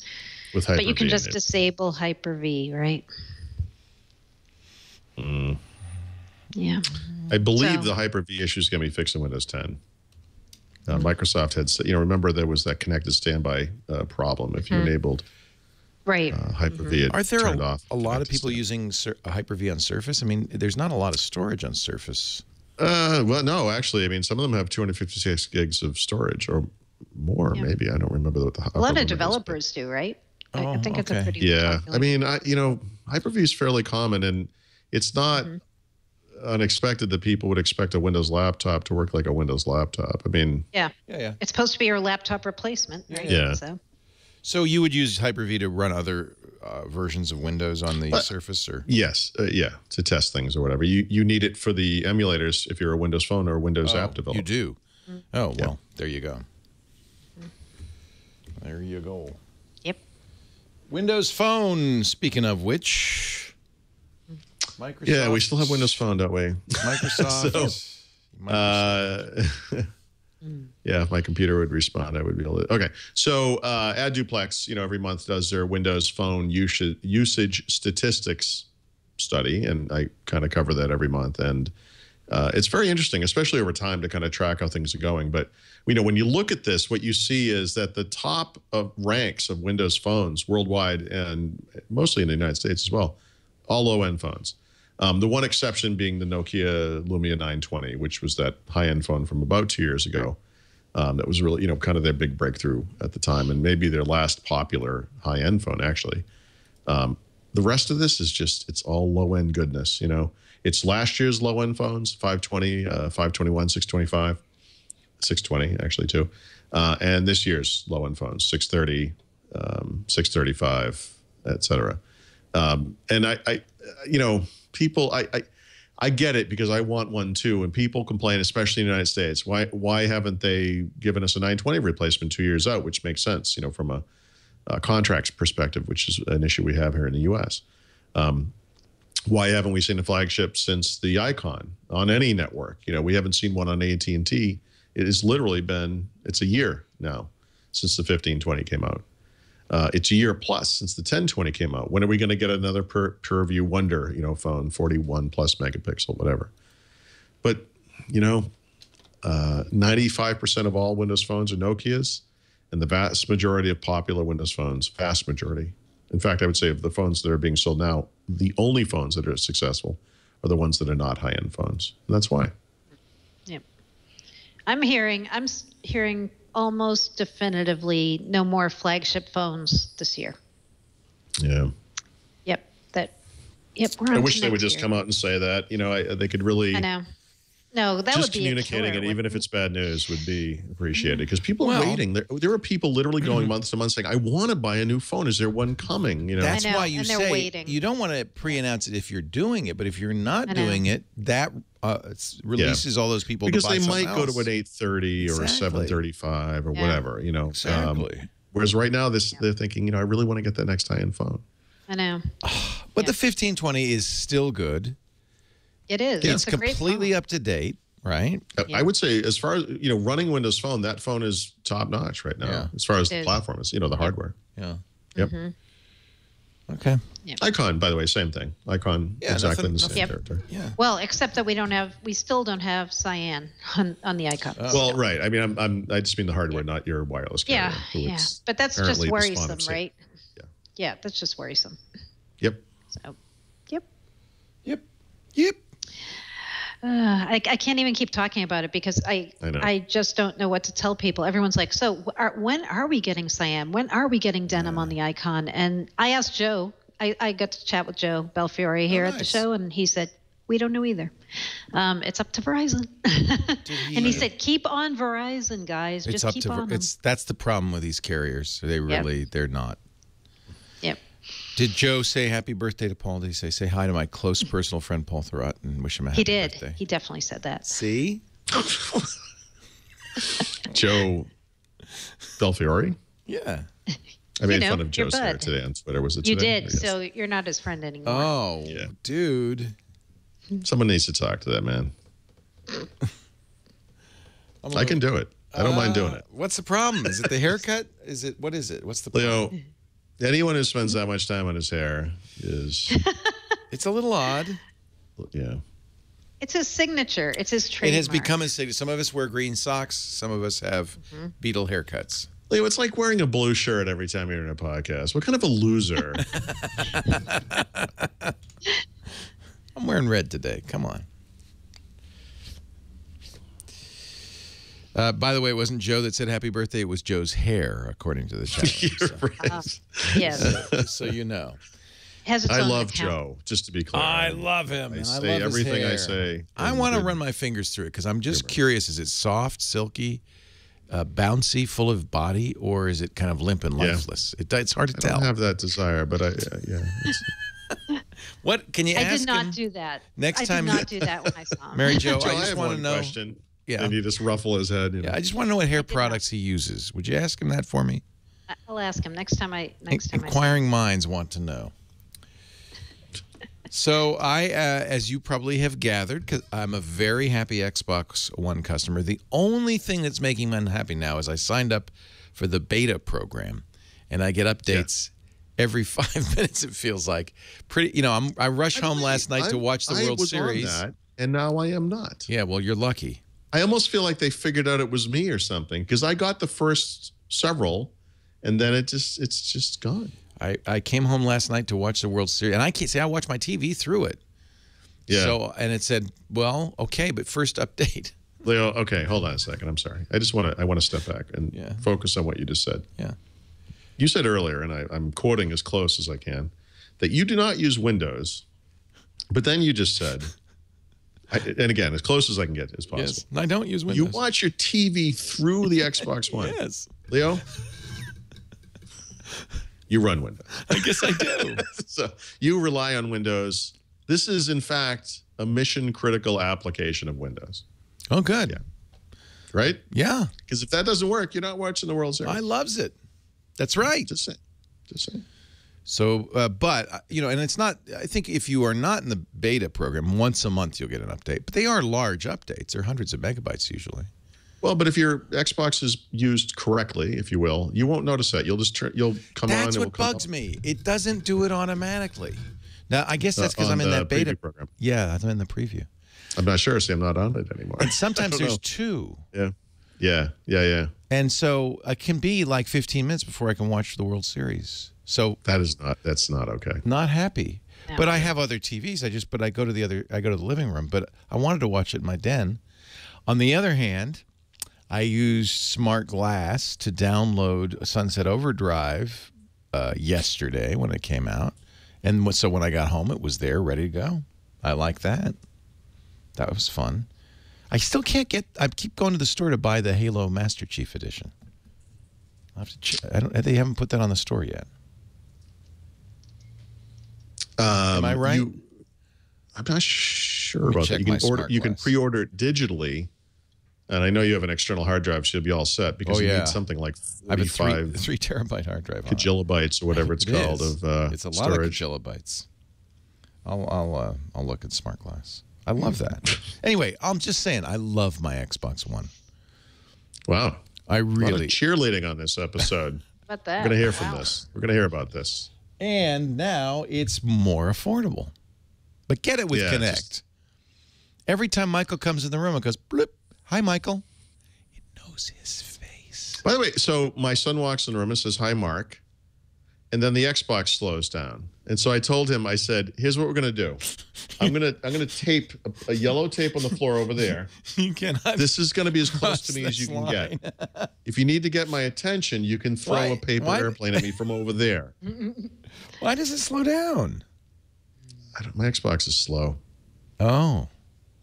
I don't know what it is. And the other thing is, I don't know what the timeout is, but I should because it happens every time he walks in the room. But 30 minutes later or whatever, it says, goodbye, Mark. Oh, no, I never see a goodbye. Oh, it's every time. The funniest thing is that Lisa looks just like her son, apparently, because the Xbox says, hi, Michael, even when she walks in. I also, yes, thank you. My wife walks in and says, hi, Mark, which frankly, that's an insult. A little creepy. Weird, but okay. It doesn't do that for my kids. Apparently, they don't look that much like me. Right. $50 off all Xbox One bundles. This is really what's slow. Well, I shouldn't say. I don't know what slowed it down. I'm not a gamer, but I only play games. You're right. Understand the difference. You got it. I play games. I'm not a gamer. Sure. That the price differential between the Xbox One and the PlayStation 4, which was only $100, but people only $100. That's. I know. 2 games. They're both Less than expensive. 2 games. But it's still 2 games, you know. Yeah. Yeah. Okay, so $50, is that going to do it? So they had a course correction in the mid-year, obviously, with the Connectless version, $100 less. I think that's a mistake. Don't do it, but okay. Okay, but at least they have, and now $50 off all of them. So right. Starting price of an Xbox right now is about $350. And then they have all the bundles, and some of them are pretty good deals if you want those games. Did you? You must. Creed Yeah. Do you have like the Call of Duty Super Duper? no, because I have the day one. You have a day one. Yeah, regular plain. It's just like a car. I don't want racing stripes, and I want stock. Yeah. That's because you're not a gamer. You play games. Because I'm not a gamer. I'm always told that. I think I play about 80 hours a week of video games. Yeah, I guess you're not a gamer. Yeah. People delight in telling me that. Yeah. I get it too. What do you need to do to be a gamer? gets that a lot as well. Well, she's not a gamer. We'll talk about that. Just actually not a gamer. I am not. I am not. So we had, I didn't even know this, a free streaming feature for Xbox Music. Thank you. And you've now answered the question that is in the show notes, which is, I've just lost the show notes, which is why this matters. Because nobody knew. When Windows 8 launched 2 years ago, one of the things you got, and this included Windows RT, was free streaming through the Xbox Music app. It was free. And they extended it to the web eventually, I think last fall, probably about a year ago. Web version of Xbox Music shipped. Used it on the web. It was free. Everyone could do this. By the way, you could get free streaming without even signing into Xbox Music. If you didn't want to give Microsoft your information, you could just stream free from the web. Wow. You know, ad supported. That's nice. But free. How often do the ads play? I'm not sure Pandora's not very often. Yeah, it wasn't too well. You know what the problem was? I don't know if anyone's ever done this. If you have, you'll know exactly what I'm talking about. Same freaking Macklemore ad over and over and over. I mean, it was the same. Oh my God, was it the same? If I have to hit it again. Yeah. That's maybe kind that's of a why problem. they got rid of it. Maybe they couldn't get ads. I don't know. That's a problem with like Hulu and like on demand where they haven't sold enough ads, but they have the avails, so they just run the same ad every break. Exactly. It's awful. It's worse than ads. It's worse than What's ads. worse than ads? The same ad. It's like it's a Stephen Wright joke. I drove across country and there was one cassette stuck in my player. It was all I could listen to. The worst. I can't remember what it was. Worst. Yeah. And finally, I'm sorry, Mary Jo, one more. Okay. Connect. I'm hanging on, guys. We're almost done. And today, actually, Leah, we have. Don't forget, we have the Call of Duty strategy tip of the week coming up. Coming up. She's passing out. She's passing Mary Jo down. Actually, that's cool. When you lean over, we can see the reflection of what you see. Yeah. Yeah, it's kind of cool. Because I have this weird glass. I'm in a glass cage. Pretty much. I am. Yeah. I'm reading the notes. It says Xbox One Connect and Windows Connect, and now an adapter. And what the hell? That's why I didn't.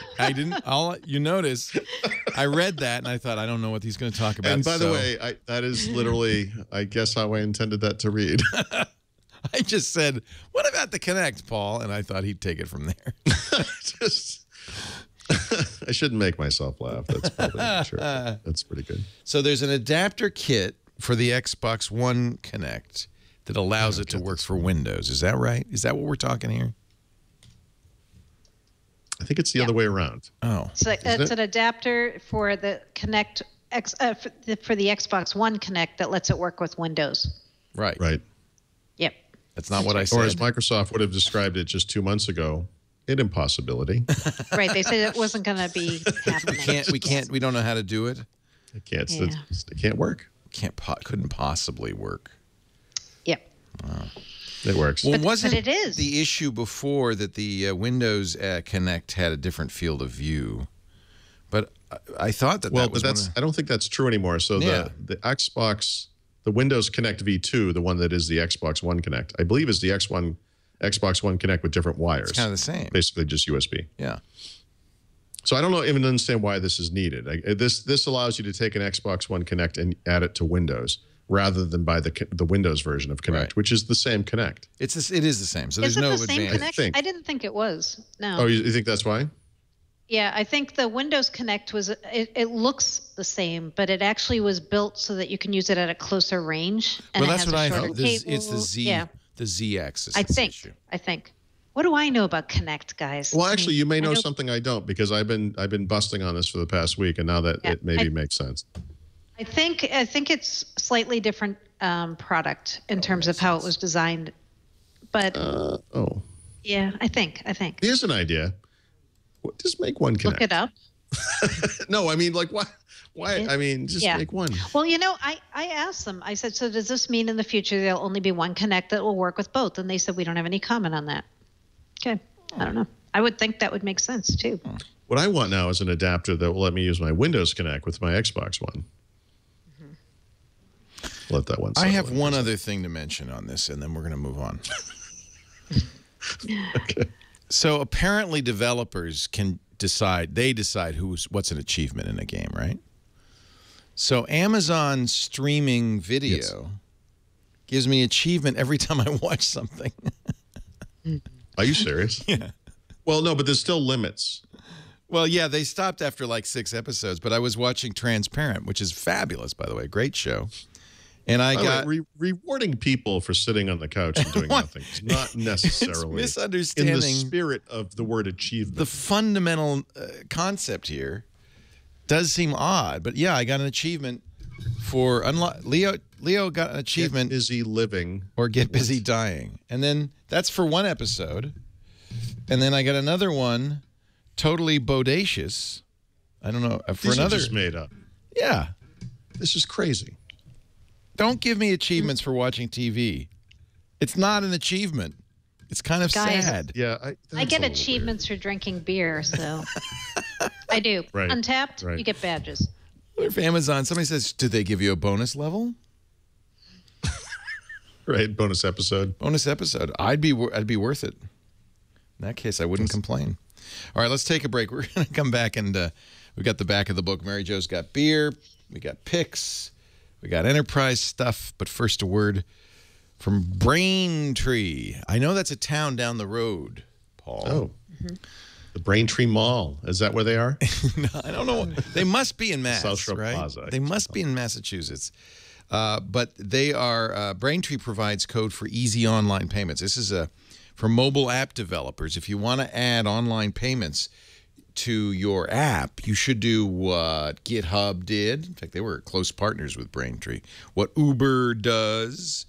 Braintree is the payments API used by so many companies. Airbnb, Hotel Tonight, Living Social. They started with these companies from the beginning, which is really neat. Scaled with them, no problem. And now they're huge. I mean, can you imagine the number of transactions they go through with just Uber alone? Braintree solves a huge problem in online commerce. I don't know if you know this, but this is a fascinating statistic. One of people who go through the whole e-commerce process and get to the shopping cart, what percentage do you guess abandon the shopping cart? 10%, 20%, 50%? 70% get to the shopping cart and go, no. And I bet you I know what the problem is. A lot of them go, pay with what? No, I'm not giving you my credit card. No. That's why Braintree is a great solution. It's a full stack payment solution. Support for all payment types that your customer might want. Credit, debit, PayPal, Venmo, Bitcoin. Do they do Apple Pay? You bet. 130 different currencies across all platforms. You get fraud protection. You get customer service. You get great support. One-touch payments for your mobile app, easy to implement. PayPal's Braintree One-Touch Elegant Code gives you a simple mobile solution for you and your customers. And you know that your customers want one-touch checkout now. It's easy. If they have the PayPal app installed on their phone, they could just do it, boom, like that. Gone are the days of entering data fields, sharing credit card information, one and done. And that completely transforms the abandonment rate on your cart. Simple, secure code you can integrate literally in minutes. Give them a call. They'll even handle integration for you, walk you through it. They support Android, iOS, JavaScript clients, SDKs in 7 languages, .NET, Node.js, Java, Perl, PHP, Python, Ruby. You can literally do this with 10 lines of in-app code. And you can see it all if you go to braintreepayments.com/twit, braintreepayments.com/twit.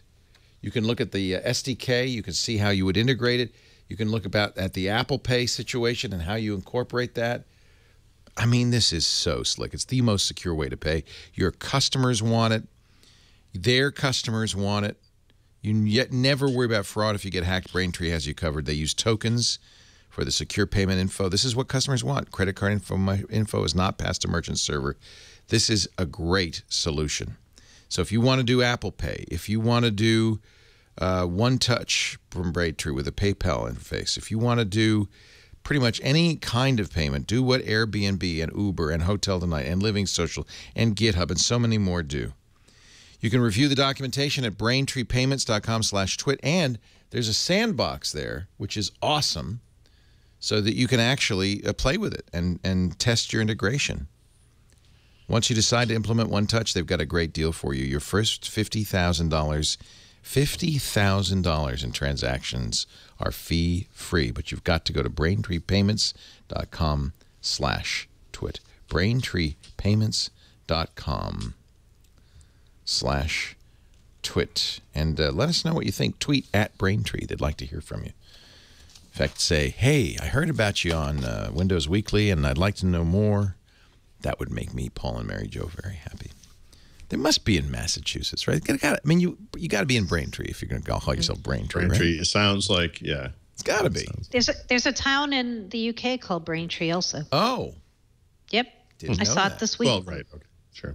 I don't think they're from the UK. Probably not. I talked to the guys. They're really nice, by the way. They're really smart. I love developers.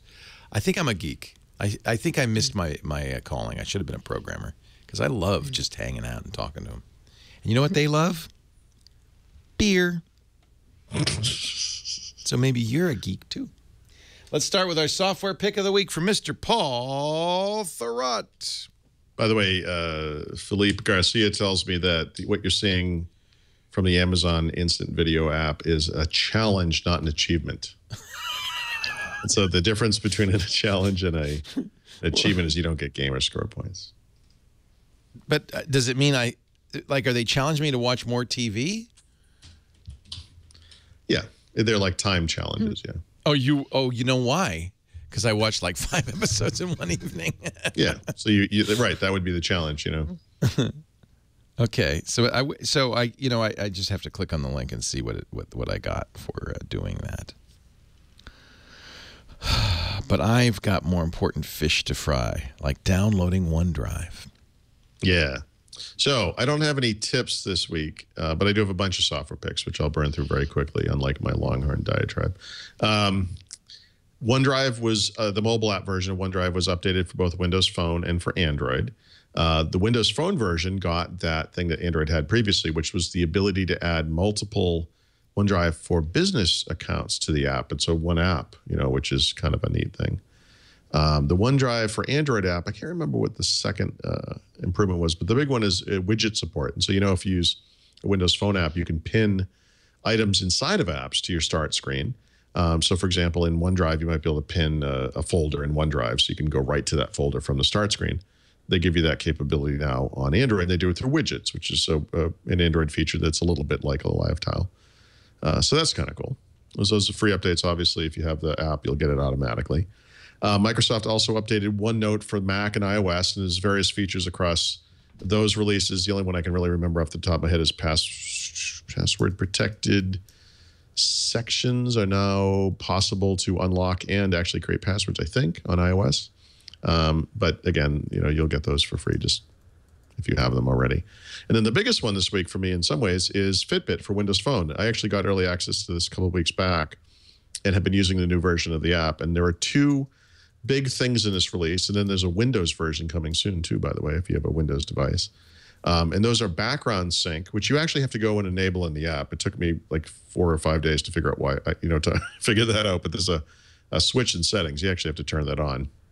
And then it will sync automatically with the device instead of having to manually sync by launching the app. And Cortana integration, which is interesting because most of the Cortana stuff is related to food entry, because one of the things you can do with Fitbit is monitor your diet. And, you can say I had 2 eggs, I had a sausage or whatever. And you can say that stuff with Cortana. I actually haven't had a lot of success doing the Cortana thing, but I actually think it's Cortana's problem, not Fitbit's. And I don't actually use Cortana a lot anyway, so that's not a big deal for me. But the background sync is a big deal because previously that was something I had to rely on an iPhone or an Android device to do that. And since I use Windows Phone, the way I will occasionally sync my device to the phone is just to launch the app and wait till it syncs. It's kind of a goofy thing. But now in the new version on my Lumia 735, which I'm using, I just have it set up to automatically sync. I don't have to worry about it. So the data goes up to the cloud automatically. Cool. And that's it. Hello, Cortana. Right. Well, I guess that's time for the enterprise pick of the week then. If that's it, that means Mary Jo Foley, it's your turn. Yes. So I'm going to remind people of an enterprise pick I've had before because this is a date that is happening this week. On October 31st, Microsoft will no longer provide its OEMs or system builders with copies of Windows 7 Home Basic, Home Premium, or Ultimate to install on new PCs. So this is one of the milestones along the phase out of Windows 7. But as I put in the show notes, don't panic, because this does not change a lot of things that people are worried about. It has no implication for the end of support, no implication for downgrade rights. And if you're a Windows 7 Pro user, there still is no end date for when OEMs can preload that particular version of Windows 7. So it's not like Windows 7 support is the end of support is imminent. Microsoft's still going to have extended support, which means you'll still get all your security fixes for Windows 7 through January 2020. So you can keep running Windows 7. You just are not going to be able to buy those other SKUs that I mentioned, the Home and the Ultimate SKUs, preloaded on new PCs, unless OEMs have them in stock and they've just stockpiled them, starting this October 31st. So I just wanted to explain that because I've gotten a lot of questions on it. The date is this week, it's imminent, and people are worried like, oh no, is this the end of support of Windows 7? No, it is not. So there you have it. That's what's going to happen this week with Windows 7. They stopped selling it in a box a year ago. They did, a year ago. Yep. Well, you can still buy the OEM version if you really want it. Like you can go to Newegg and buy the OEM. Yeah, even Amazon has it. All right. That's if you're a system builder, right? Yeah, but anything. Yeah. I'm a system builder, aren't you? I am literally building a PC, so yeah. Yeah. Oh, yeah, you are building a PC. I saw you say that. I am a system builder. Call me Bob the You Builder. are. I'm building Exactly. a system. Yeah. How about you? All right. Is that the enterprise pick? That's the enterprise pick. 'Cause since we already had so many enterprise things from the show, I figured good. Yeah. Good. You don't need. But you wouldn't eschew a code name, would you? I would not. And this is a code name that was shared here at TechEd Barcelona in one of the sessions. The code name is Athens. And it looks like from a slide I saw from this presentation that Athens is the code name for the next version of Windows Embedded. So, you know, when Paul went on his whole, like, I love the Windows 10 thing, that whole rant that we had before the Longhorn rant, you know, one of the things we didn't really dwell on a lot is Windows 10 is not going to just be on Xbox and phones and PCs and tablets. It's also going to be inside of embedded devices too. So Microsoft's taking the core, that common core, and it's extending it onto its next versions of Internet of Things devices. So this particular SKU, Athens, is going to be a really stripped down, but still Windows 10 core version of the Windows Embedded Compact SKU, I believe, from the slide I saw. I don't know when it's coming, but now at least we have the code name so we can kind of watch for it and see how that's evolving. The interesting part of this is I'm curious how small the amount of RAM will be where they can fit that Windows 10 core. I've seen some people say 256. I've seen some people even saying 128. So it's going to be interesting to see what changes with Windows Embedded Compact now that they're really calling that more of an Internet of Things platform than just pure old Windows Embedded. So that's your code name pick. Athens. And finally, I want my beer. Yes. So before I came to Barcelona this week, I had a couple vacation days, and I went to Bruges. Oh, man.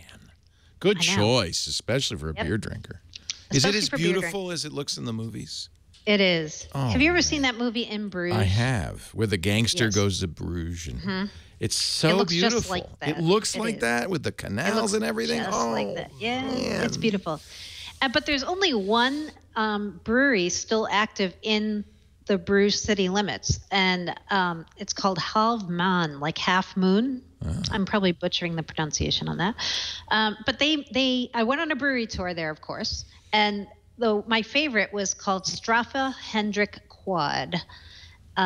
So a quad beer is very strong. This is 11+%. It's a dark Belgian strong beer, and it was really fantastic. If you like quads, which are very fruity, kind of like almost like a port, like very strong dark fruits, very very sweet, very delicious, like a dessert beer. for me anyway.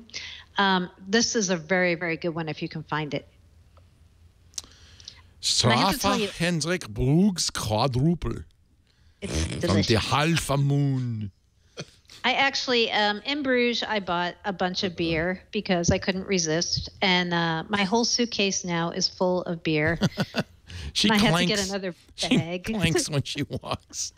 I do. I had to get another bag just so I could bring my clothes home since the suitcase is full of beer. Leave the clothes there. Just bring home the beer. Who needs the clothes? You can get more clothes. So, did you stay at like a little local pension there, or did you stay in a big? Yep. You did. Nope, a little pension. Yep, Do you was very recommend nice. it? I would. I'll have to You're get gonna that ask me the name information. of it. I No, know. I'll I'll have send to you an find- email.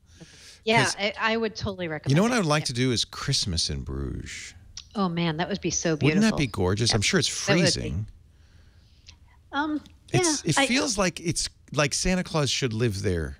I know. Bit, you know? It's really true. And all the chocolates and cobblestone streets. It's just so picturesque. It really is. Honey, we're going to Bruges. I think you should. Yep. Sounds wonderful. I'm very jealous. was. Yeah. That is the end. Oh, by the way, the Flemish in the chat room, and apparently there's more than one, say that my pronunciation was god awful. Uh-oh. I knew it was. It is not a tumor. You sounded like Arnold Schwarzenegger. Arnold Schwarzenegger. Get in the helicopter, Billy. Strafa Hendrik Brug's quadruple from the half a moon. That's why I laughed. It was so awesome. Flemish. It was like Arnold Schwarzenegger as tour guide. Flemish is hard. I could do it in French. Ladies and gentlemen, we do this show. We are about to enter into the end of daylight savings time, into the standard time zone. By the way, Leo. Yes. In the United States, you mean? In the U.S. As someone has reminded me on Twitter, this happened in Europe already, and these guys have no idea what time the podcast This is the starts. second time change, but this is why I always give you UTC, because the UTC time is the time that matters. It will be now 1900 UTC. You're going to have to do your local calculations from that. For those of you in the U.S., it's not going to change. It's the same time, 11 a.m. Pacific, 2 p.m. Eastern time, but it is now 1900 UTC. So it changed once when you changed and we didn't. Now it's going to change again when we change and you didn't. And I just read there's somewhere, I think it's in the Easter Islands, decided to defer the end of daylight savings time last week for another 2 weeks. Yeah. So it's just a mess. If you look at the because lines, they're not, isolated enough from the rest of the planet, It's just a mess. But that is now you understand why I always give out the time we'll record in UTC, Universal Coordinated Time. Yeah. And that time, you don't argue with me. So Mary Jo, what is the time difference now there? Is it 7 hours or 5 hours? Yeah, it's 9:05 right now here. So okay, because it's normally 6 or it's 6 in the summer. Right. Yeah. Because they've changed in Spain, but they haven't changed yet here. Oh, that's great. That means you'll recover from this trip far more easily. It's like you didn't even go to Europe. Hardly anything. It's minor. No problem. So yeah, that's why I always quote UTC at the end. And we used to be at 1800 UTC. We'll now be at 1900 UTC. But again, that's not enough. You now have to calculate your time. Look at what your time is. So crazy. Can we standardize on something, please? No kidding. It's so silly. But that's why I do UTC. All I know, Leo, is when I get up in the morning, it's midnight. It's like pitch black. Yeah. Well, that's why we're glad lights are on we're outside. going back. We're turning the clock back because it is it's crazy dark now. All right, ladies and gentlemen, it's daylight saving time. I know it's not plural. We're just saving daylight. It's not like a savings and loan. Really? They really get upset about all the right things, don't they? Well, you know what? Yeah. I also have somebody who works here who shall remain nameless, who comes in roaring in. I can tell he's not here today because he usually comes roaring in if I say savings. Oh. It's saving. I used to always say etc. Oh, yeah. On the podcast in the early days. I'll come roaring in if you say that. Yeah, I got a lot of comments about that. Et means and in Latin. Yeah, of course. Who doesn't use the proper Latin? Jeez. The study of Latin has been very valuable in almost everything in my life except the pronunciation of Flemish. Not helpful. No. Right. We do this show, as I said, 11 a.m. Pacific, and that will not change. 2 p.m. Eastern Time. That will not change. UTC will change to 1900. And I hope I will see you here live next week. But if should something go wrong in the math, you can get a download of this, audio and video, always available after the fact, on your demand, by your command, at twit.tv/WW, on the podcast app on your Windows phone, on any phone, Stitcher, iTunes, Xbox Music, wherever you can get your podcasts. We're on there because this is one of the oldest shows ever. And it's hosted now by somebody even older than he used to be. Happy birthday, Paul Thurrott. Yes. Thank you, sir. We won't sing. I don't want to pay money to AOL Time Warner, but Thank you, doubly. I always feel like it's a real cheat when you go to a restaurant and they sing some weird song that they made up just so they don't have to pay royalties. You know, the Yeah. happy. Happy. You know, the kind of, Birthday, birthday, birthday. It's your birthday, birthday, birthday. Happy, happy, happy, happy. How the heck does anyone own Happy Birthday? I know. That's crazy. Isn't it? It is. Crazy. And it's not a problem if you sing it at your kid's birthday party, but it is a problem if we do it on this podcast. We will get a bill. It's like Right. hiding from the Nazis. You know, you have to close all the blinds, make sure no one hears. Hiding Right, from sing, ASCAP make it quick. PMI is like hiding from the I think I hear Nazis. someone in the bushes. Thanks, So Paul. Paul's at the Supersite for Windows, winsupersite.com. You can find his books at windows81book.com.